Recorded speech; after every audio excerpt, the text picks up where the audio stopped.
Here we are. Hello, everyone, and welcome.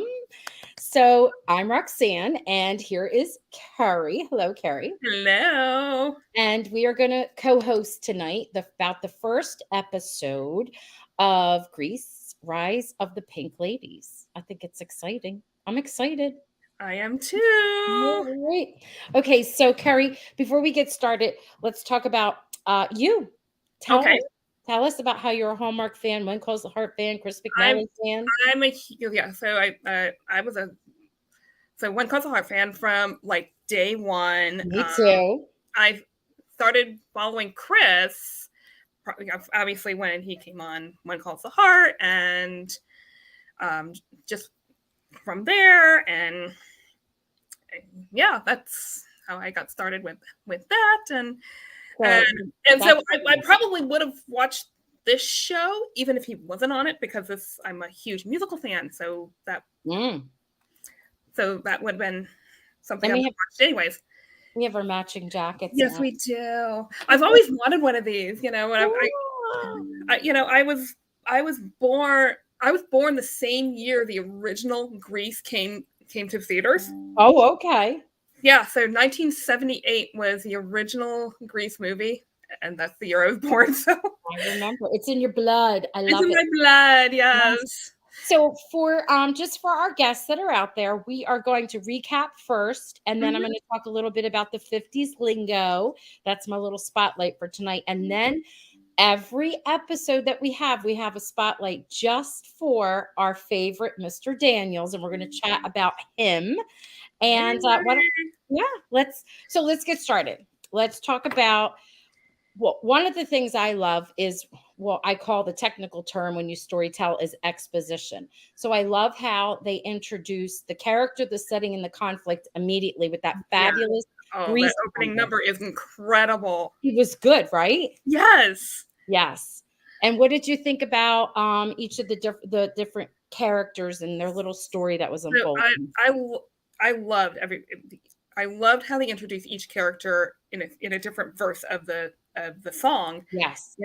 Jane first because I think cause obviously she's going to go on to be kind of like the leader of the group, and all of the rumors that kind of surround her, Right. and then they it brought on, I think it was Nancy came on next, Mm-hmm.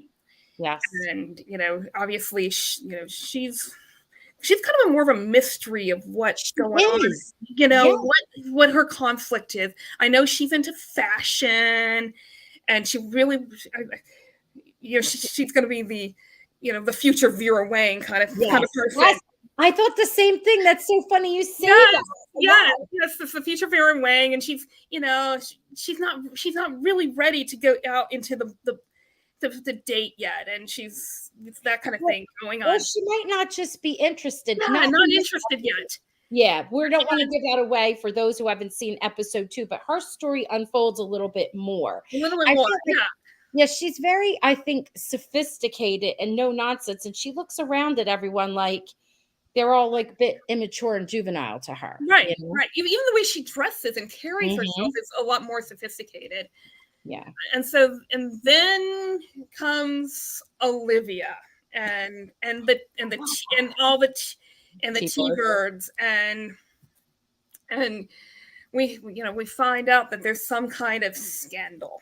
Yes. With her and a certain teacher. Yes, by their little comments. Their little comments that she doesn't put out unless it's a licensed teacher, a teaching license. A teaching license, yes. And obviously, and of course, it's very front and center that she's Puerto Rican, and there could be something going on there, and so that's interesting. And then along comes Cynthia, who she doesn't quite, you can tell she doesn't quite know where she fits, and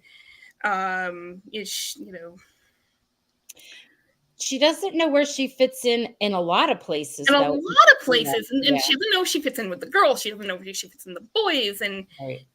and of course, they didn't. I don't think they had a real term for where she would have fit No. in 1950s. No, absolutely not. And I liked her. So everybody has a beautiful voice, they really do. But Mhm. her voice is is gorgeous. Yeah, so She has a pout that little body because she's got a slight small body. She danced. She was my favorite when she danced, and her voice was gorgeous. I looked it up. I think she has her her background is in her major is musical theater. She was a musical theater Okay. major. All right. All right. So that is definitely it shows like her Her sure, personality, yeah, she walks. So they're all very talented. So I'm excited to see yes, how the whole story unfolds. And then the T-Birds, they come in dancing and singing and telling their own little story, which I hmm like. I wanted to go back to something though. So the Jane.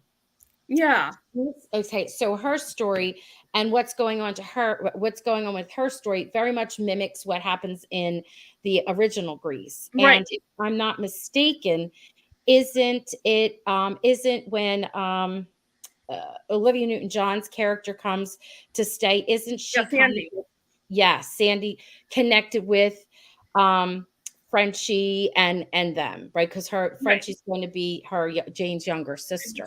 Yeah, Frenchie's Jane's younger sister, and Yeah. Rizzo's her best friend. Yes, now. And she's a piece of work. Oh my god. She's adorable. Yes, and you know what else I loved about okay, I love the costumes, I love the setting, I love the music. I thought the original songs, I mean, all of the performance was wonderful. But I Mhm. love the little nods and hints if you pay attention Right, to what's to come. They right. did a good job with that. Yeah. I mean, even the casting for Miss McGee was dead on. Yes, she's an amazing actress. I would love to have her come chat. Oh yeah. Yeah. So, what about the whole double standard? So like, uh, the boys can get away with anything they want, Yes. but oh my god, those girls, if they sneeze too loud, got their hand slapped. Yep. Yep. And it was and some of the stuff that they had and said to each other, which was different. It was very much hmm modern in the sense that this didn't come out in the original Grease, hmm where the girl Jane was having a conversation with was it Buddy, and Yeah. they're talking to each other, and he's like, well, we didn't go all the way, but you were supposed to push me away. You were aggressive. You liked it, and she looks at him like, well, why am I not supposed to? Like she gives like she's Right. shocked by It's, his yeah. reaction. Like It was, and then when she's out there trying to help her reputation and set everyone straight, he's supposed to be doing the same thing. right. And while she's doing that, she's coming up against people saying she has the clap and they don't know what the clap is, but we don't want it. And We they're, don't want it. right. And then she's looking over. Now she looks over. The guys are like, oh, yeah, hey, hey. And she's like, wait a minute, it's like dawning on her a little at a time. Right. And we've known this, we've seen this. This is like an old story, but didn't it get you like get on your like get you? It got me Yes. mad. But I did like, however, when she stood up for Richie. Yes. But when Susan was lying about him and saying that he was, pursuing her Yeah. to Yeah. no end. And the guy was gentlemanly, said, no, Yeah. thank you. Yes. And Even with, she's pushing him on and then says that he was attacking her. And right, it's like, right. and then, Jane comes out and says, oh, no, no, no, no. Yeah. It was the other way around. And what was nice about that too was that's when you finally got to see like the clash between the T-Birds and the Socias. Socias. Like when they saw like one was up in the bleachers, he looks down and he's like, oh no. And then they get out there and she was Right. about to cause a big rumble that shouldn't have been. Right. And that's why Jane stands in the middle and she's like, someone could get hurt, Susan. Someone could get hurt. Sure. So this is why she speaks out. Now it's funny because from the very beginning, I don't know what it was. There was a look look that Richie and Jane gave each other when they were out at the Frosty shop or whatever it was Mhm. called, dancing, that first Grease Right. okay scene. And I was like, oh, I wonder if there's going to be something there between the two of them. To them. And then as it unfolded a little bit more, I was like, I could see I could something. see something. I could definitely see something starting to maybe a good friendship possibly Yes. develop, or at least an ally in him. Yes. And then I loved how he was protective of his sister. Like Very protective. he was like hiding his jacket, and didn't want his Hmm. sister to be seen. And then I also liked how she looked out for him too. Like Oh they yeah, were a team, and which was really nice. I yeah, like yeah. that. Because I mean, she even said, "I've never gone to school without my Without my brother." brother. I know. So I know. Yeah. And she's a smart cookie. She's very smart. Now, here's something I found sad. Hmm. Some of the little pieces of things that were said. And the one thing that I thought was sad was when Olivia's under the bleachers, off to the side reading her book. Hmm. And Jane's still trying to figure it, try to get help from everyone and try to clear her name. And she goes over to talk to Olivia. Yeah. And Olivia says to her, like, the way rumors are here, it's like a train. You got to get on and ride it out or get run over. And I Right. thought, that makes sense to me because she chose not to fight it. She chose to play into it. Yeah. Right. She She's did. she marches around. She says, and I thought, well, how sad, because there's a sadness under her when she thinks no one's looking. She gets that look on her face. Right. So Yeah, because every time someone, because she's she struts in, but then she mhm. goes and goes curls up in a corner somewhere. Yeah, I know. And she's kind of on her own by herself. Right. And I wonder if we'll get in the future, like maybe get to see some scenes between she and her brother. Like, Yeah, I yeah, hope so. I hope yeah. so. Now, what about, so I find this to be heavily like very much a musical, very little dialogue. So we as viewers have to really pay attention to what's being said, and a lot is theatrical, like conveyed with looks, and we'll get into Hmm. that, like facial expressions, Yes. body Right. language Yeah. kind of thing, right? Right. Now, what about the scene when they are in the home ec room? Oh, I loved that scene. Oh, the things that go on in that. And how about when is Nancy, her finger goes, The needle right through the finger. oh, I don't know, without even trying, and she could do the finger. But did you notice there was a couple of things that were cute? Mhm. Susan watches them, and it's almost like she wishes she could be somebody else and speak out, but she doesn't, right? She's not. Yeah, she in her mind she is, but she can't. She's just going to go along with Mhm. whatever is happening in society, and she's never going to speak out against it. Right. Right. She's afraid to, it's just the way she's been brought up. It's how she's supposed to like accept it. It's almost like the train thing, like hop on the train and go with it. Go So, with it. but there's a part where she gets mad and she almost wants to say, like, stop it, stop it. And Olivia kind of has her get onto the table to let loose and Yeah, join themselves. she even looks at her and says, "We're just having fun." Yeah. And so she gets on Yeah. and dances. Now, did you see in the background the girls who took those babies how Yeah, they had them under their skirts. and they gave birth? Did They you see gave them birth. push them out? And I was like, what the heck? That was, I had to go back. I didn't get that the first time. First time I I was like, saw. Yeah, that's what like. happened? Right. Yeah, Oh. So yeah. they definitely are pushing the envelope on certain things, like a little risque. Yes, but it is the whole politics of the 1950s of getting the girls to get married and have babies and be good housewives, Mhm. and that kind of thing is what the school is trying to prepare these girls for. At least we didn't get to see them make the tuna casseroles or tuna molds or whatever they were It making. was gross, right? That's so Oh gross. yes. Did you also like some of the musicals were also like nods to things that happened in the original Grease movie? It kind of Mhm. reminded me of Right. like the Hopelessly Devoted to You one where she's singing about, like she goes out, they have like a girl, they were going to pierce ears and they have like a girls' night Mhm. and Rizzo kind of makes fun of her and she's like, look at me. I'm saying, that one. Yeah, yeah. And some of the like songs that they were singing and jumping around and dancing in the bedroom, the special effects are Oh, really cool. are I meant to put a clip up, but I'll show it later, yeah. and maybe a different episode.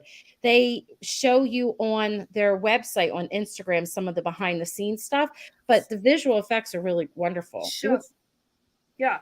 It's hard to believe that this is a television show, not a theatrical yeah. movie. Yeah, a lot went into it. I'm dying to get when I have more guests come on, and they start coming on this week and next. I'm excited to ask different questions about how long the scene took, what was involved. I would love for the set directors and costumers to come on. One costumer does have an Instagram account, and I forget if Mhm. anybody of you here remember what it is. That would be great to share. So before we finish up with our recap and move on to what I call like the 1950s pop culture. I'm going to do some lingo. And then we're going to spotlight Mr. Daniels and talk all about him. I wanted to share what some of the cool things were being said here. Arlene was saying over here, Peacock has been playing the behind the story of making the original Grease movie. So good. It's on Reels channel. That's what she's saying. Oh, okay. Now I get Peacock, so I'll look for that. That's a good tidbit. Thank you. And people are just sharing their different things. Lillian says, I laughed out loud when Rizzo and Frenchie were hiding under the bed. I know they were. Yeah. A Yeah, nod to the next generation. yes. And you are correct. Buddy did throw Jane under the bus. What a wimp. He's not a man. He is He's a he's wimp. no, he's And when he was in the back seat and with Jane and he kind of like was, all eager beaver kind of thing. Mhm. Then you would flash over to see Richie, who's supposed to be a bad guy, right? Mhm. He's with Susan, correct? Mhm. And and she's all over him and he puts on the brakes. He stops and he goes, Yeah. let's watch the movie. It's romantic. She likes that. Yeah. And I hope I'm like, oh well, I hope we see a little crossover there. You Yeah. know, like, Yeah. mm, Yeah. I've actually, you know, maybe Richie is not the bad guy. Maybe Richie's actually going to turn out to be the good guy. he is the good guy. We already Yeah. know that. Yeah. The Good Girl Act song makes light of what a proper young lady was supposed to be like. I had that song stuck in my head. Yeah. Yeah. Me too. I love that one. And I think Richie and Jane are going to get together. Yes, we Yeah. think this out. We think it too. And Cindy says, I like the music too, but I had trouble understanding the lyrics. Anyone else? I wish it didn't sound so auto-tuned. So Cindy, I didn't know if do you want to say something about that, Kerri? I didn't mean to cut you off. No. No. I didn't know nothing else. Cindy, I had an idea. I wanted to go back to check out some stuff too. So put on, after you've watched it, put on closed caption, and then you'll see all the words to the lyrics. So once you've watched it once, you could go back, and it helped me a lot to clear up some certain things because we're going to talk about this in a minute. There's like all that lingo. Some of it I was like, what did he just say? I thought he said something else totally. So I put it on just to go back and look it over. Yeah. Because I know there's some very cultural lingo that, especially in some of the songs in the second episode, because I've already seen the second Uh-huh. episode, that you kind if you're not from that era, you may Yeah. miss. Yes, yes. Martha said, I love the song Jane did with the lockers. What was the name of the song? And Christina says, I Want More is the name. Yes. Yes, Good. yeah, Very and good. that's in the second episode. Yes, yes, yes. Okay, so now let's talk about some. Well, first of all, I think I shared this fun fact on the Chris McNally page when we were live. Something I thought very interesting is this is 1954. Hmm. And something big that happened in 1954 is that the Supreme Court said it was unconstitutional to segregate children in public schools by race. Right. They And don't even That's not even a factor in this because when you look, you see right away who some of those social elite people are. They're African American.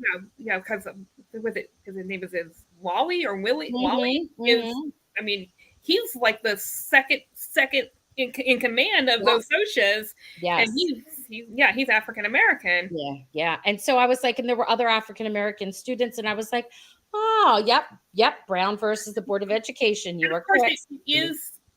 of course, it is set in California, um, which has a huge, diverse culture to Mm-hmm. begin with, especially amongst Asians.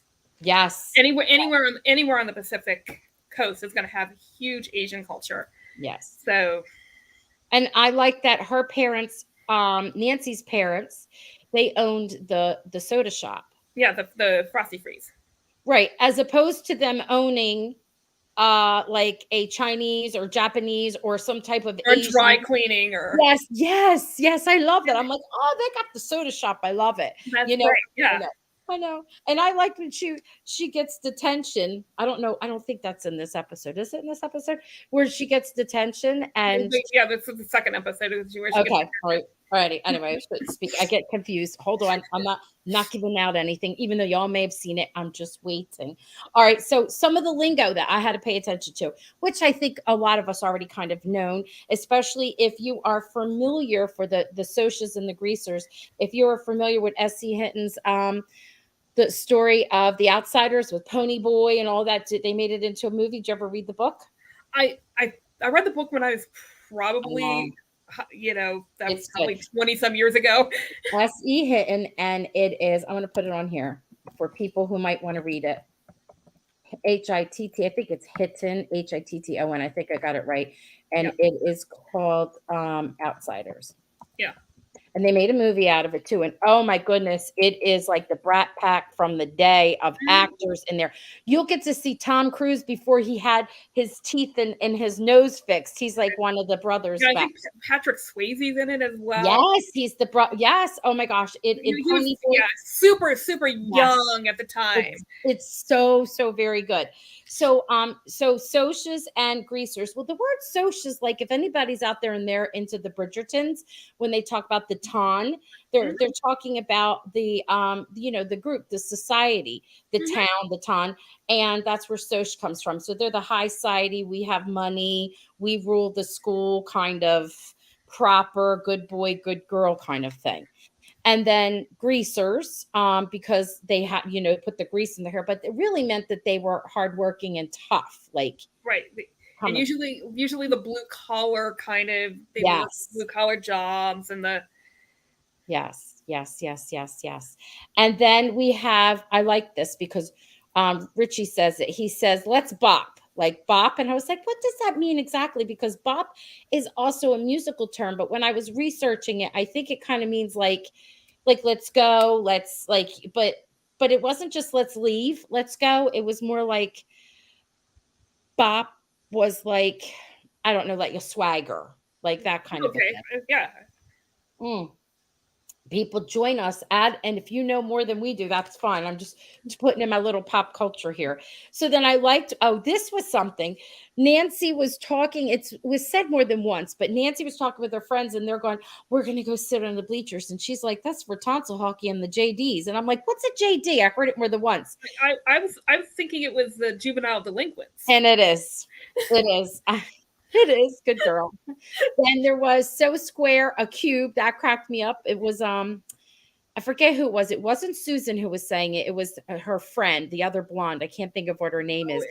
I think there was a Rosemary. Okay. All right. And she was like, "Oh, she's so square. She's a cube," meaning that she was just nerdy, that kind of Yeah, thing. yeah. Flick, which we know is a movie. And Hmm. Richie says it when he said I thought he said something different, but it was like it was a great flick, like a great Hmm. movie they saw. Then he says she flipped, meaning I'm like, what does flipped mean? And he was Yeah, talking, that one kind of so it means that she was just like over enthusiastic. She exaggerated. She even said that, like she was excited yeah. and was carrying on and made it more than what it was. And then the song that was in the background, Ding Dong Daddy. I was like, what in the world is Ding Dong Daddy? I don't think I like it. There's alliteration there, Ding Dong Daddy, and Daddy. but it was a popular song that came out of, I guess you say Dumas, Dumas, out of Texas. Okay. And the lyrics, I guess Daddy's referring, which I think is so creepy when they say this, but Daddy's referring to your husband. And he's just like, Oh. Ding Dong Daddy loves his town. He's, proud of where he lives, that kind of thing. And I thought, that's a strange song. But it does, that saying daddy as a husband term does make sense. I mean, my grandparents always called, my grandmothers called my grandfathers daddy all the time. Like what? Yes. I guess because your dad's supposed to take care of you, then you marry some man and he's supposed to take care of you. I don't get that one. No, I don't like it. And there was just so many things that were so like outrageous that I want to know who the intimacy coordinator is, because they had hands underneath skirts up on touching breasts for real. We saw it. They just, some of the things they said cracked me up. Like when she's Jane's climbing the ladder to do something, and one of the T-birds comes by. It was. I heard that underneath your skirt is the most. Is the tourist attraction in New York or something? Yes. I'm like, oh, and then I love how she sets her straight though. That Olivia, how she sets her reputation, Jane's reputation straight for her, which was really nice. Now, like Daddy-O, which was used too. Okay, someone was saying that. Yeah, it's true. All right, so Kerri, did you have a favorite? Anybody out here? Does anybody have a favorite from that episode? A piece of dialogue? I saw some of your favorite characters before we get into our favorite character, Mr. Daniels. Did you have a favorite? Anything? So, I mean, I think one of my favorite girls is Cynthia. I think she's going to be fascinating to figure out where she's going to go with all of this too. Okay.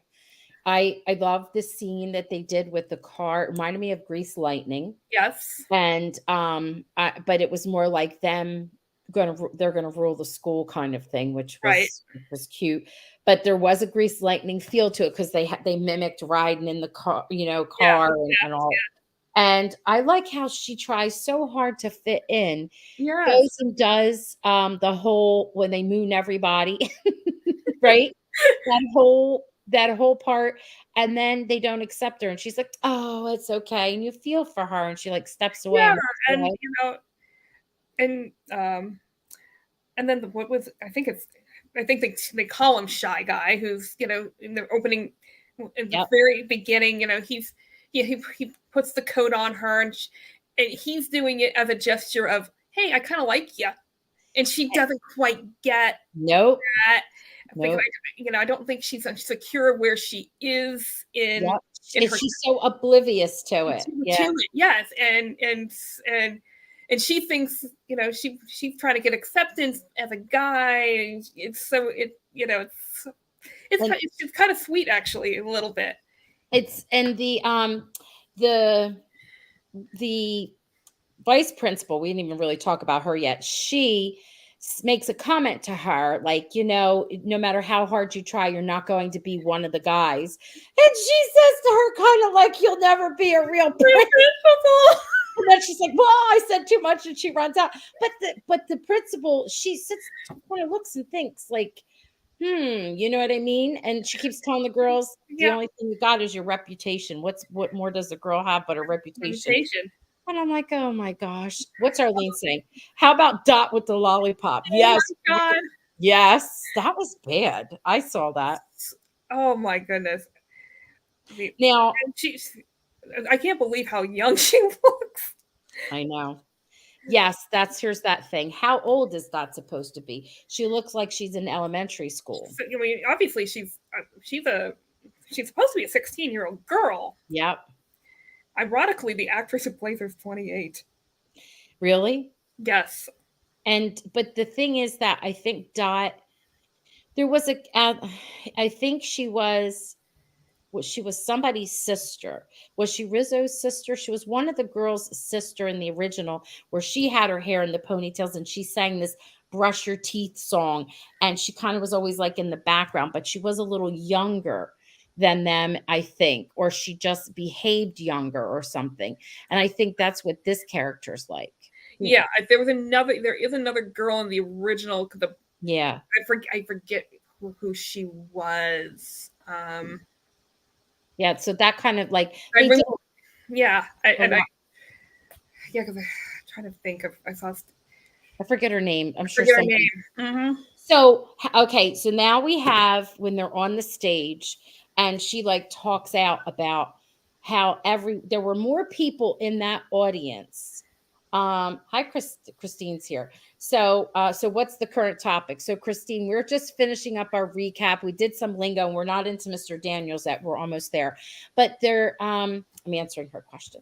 What was my train of thought? I lost my train of thought. Oh, when they were up on the stage and Jane is saying there are more people out there and they started to cheer for her than that do not belong, like feel like they don't belong. Like Yeah, there's let's say something. Let's and then I don't know. I think it would be interesting if she does run, she could very easily win. She could very, because I think because Buddy's speech was all about, hey, he was riling up the socias, Yes. and she was riling up everybody Everybody else. else. And I think there's this. I think the socias are a very small group of kids in the school. There's a lot of other kids in the school. There's obviously there's. I mean, you could tell there's probably a geeky group. There's the theater group. There's Yeah. there's kind of like there's more outcasts out there, who don't even have a group, Right. that are out there. I agree. I think this I'm curious. I would love it if she does win. I mean, I think he was kind of like, "Oh, we'll just be in secret and after I win, I'll bring you back on." And I'm thinking, "Really?" Oh, I please. am so happy that she did not fall for that. And he kind of is dumb. He kind of thinks that he should be that way. I can't wait till we get to see his dad because his dad is played by Todd Thompson, who was Mr. Oh, Lamb, yeah, and I yeah. had him on, right? Right. So I'm excited to see what goes with that. There's just some fans of yours here. They're saying hi to you. That's my mom. Oh, that's cute. And Jan, this is funny. Jan was her name. That's right. Isn't that funny? Jan was the girl's name with the ponytails in the original. Yes. Yeah. Yes. Nikki's saying, I read that in the original Grease movie, Stockard Channing, who plays Rizzo, was 32 when Grease filmed. That's true. You are correct. True. Yeah. Yep. Yes. Okay. So let's talk about Mr. Daniels. I want to show everybody something. We're going to spotlight Mr. Daniels. So, who is our beloved Chris McNally. Mm-hmm. This is for the fans that don't realize this and people who watch after this posts. If you are on Instagram, go to Rise of the Pink Ladies. It has its little blue tag next to it. And this was the first post that they made.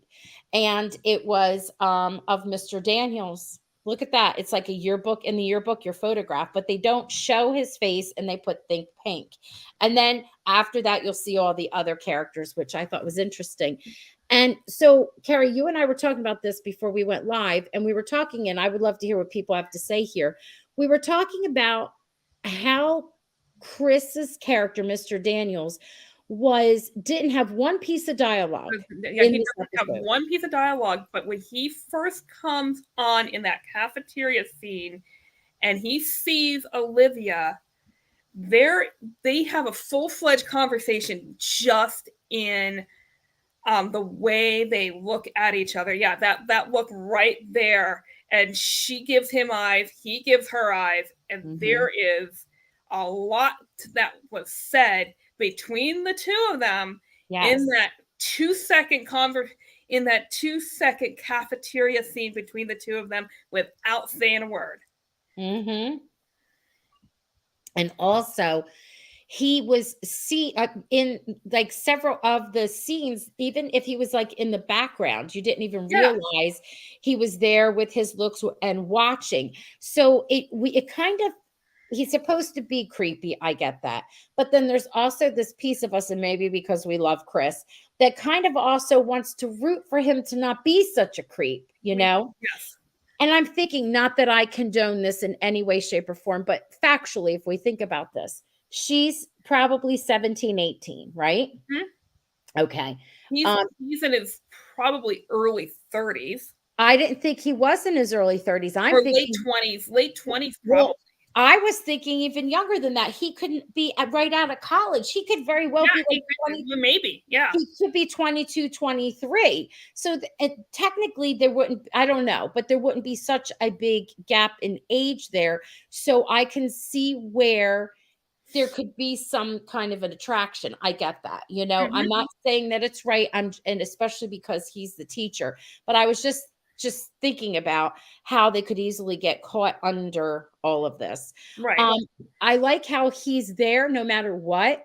And we don't really know much about him. Like, this is the bookmark when she's very studious, she's very smart, Olivia. Mhm.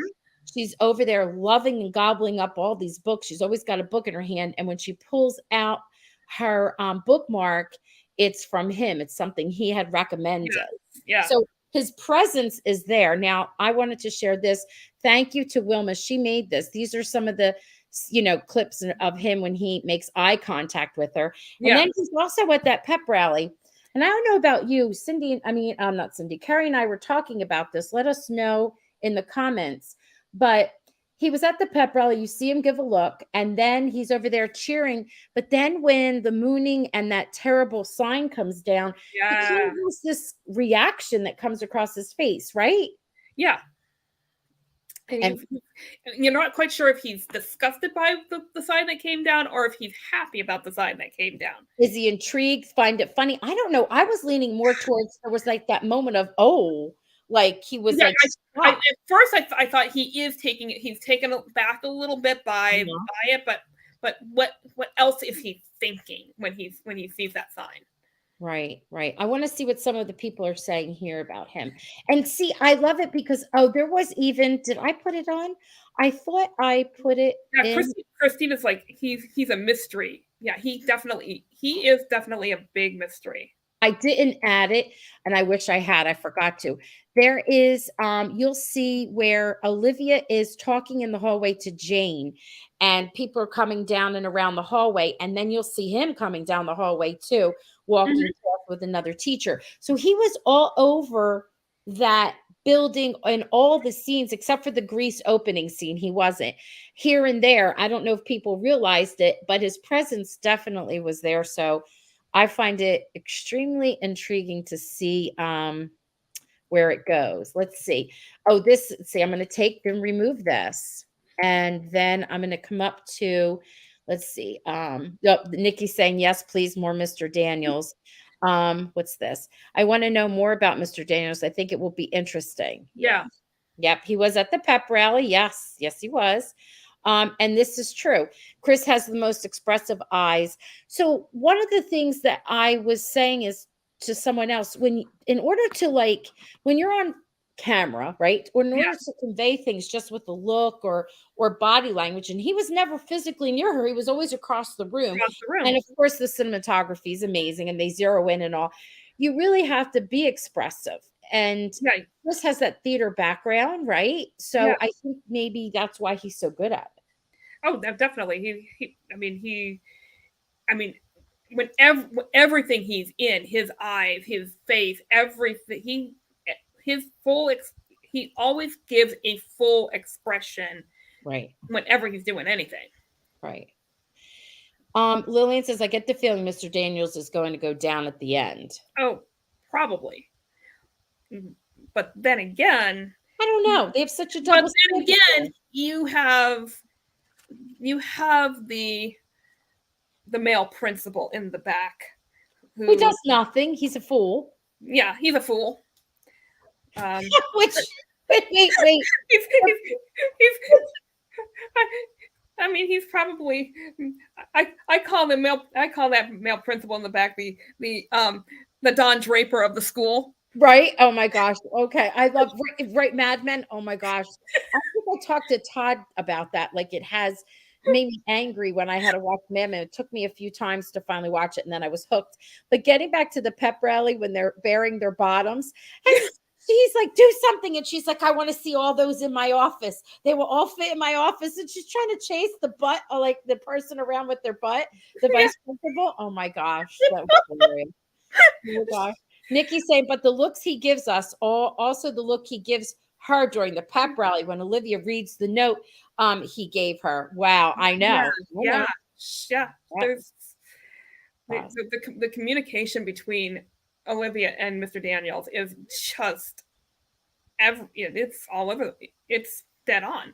So Cindy's thinking that he has a fiance. His character might have a That fiance. would be interesting. Mm, mm. Just find out. Yes. Now, remember we were talking about the look that he had. It says, I thought he was taken aback by the sign and maybe a little shocked. That's what I was thinking too. I'm okay. Yeah, I was. I was.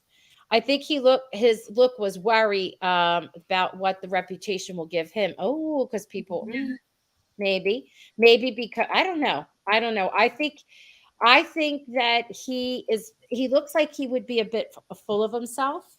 I have to Uh-huh. sorry. And maybe, people that are a little full of themselves and narcissistic don't ever think they'll get in trouble. That is very true. Yeah, Yep.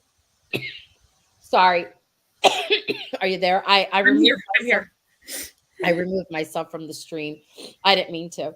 Okay, so I hope to see much more of Mr. Daniels. What about you? I hope so too. I think there's a great mystery between them. I want to find out what happened. I want to find out what's going to go on from here with that. Kind of that's part of the intrigue and mystery of the whole thing. I know.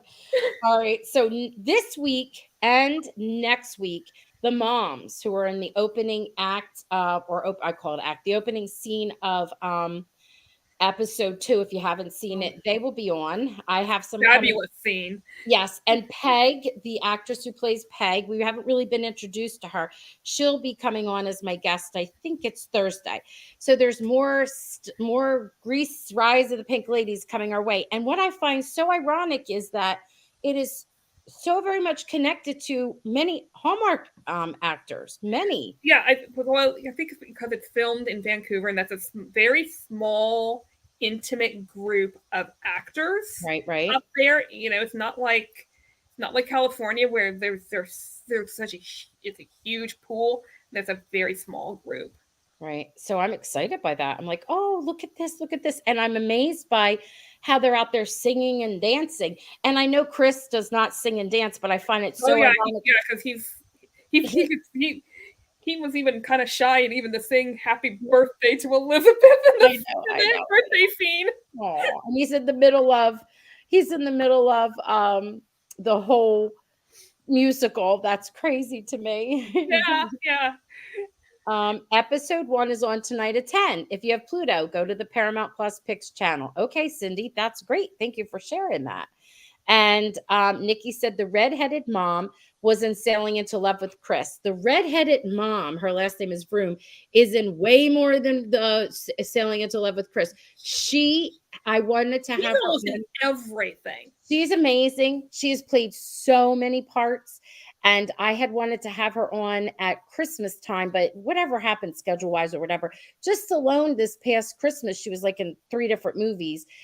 She's amazing. And I loved watching her sing and dance and like, look at them. They're so cute. I want to know about how long one of those scenes took to shoot.